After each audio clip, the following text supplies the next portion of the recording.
Би Монголд устчихна гэж айж явсан. Би адууны бэлчээр живж явахдаа Монголд адуу шиг сайхан юм байхгүй дулаан мөрт.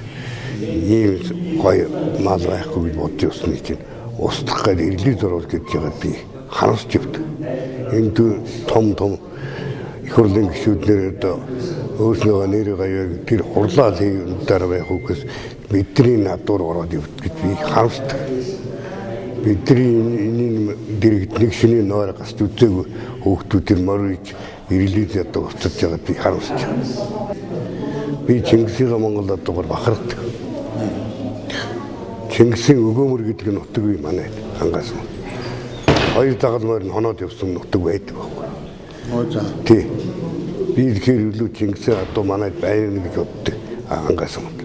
Тэрийг олж их нь Онод таних нь олж таньж онд уйх нь одоо таны асуудал.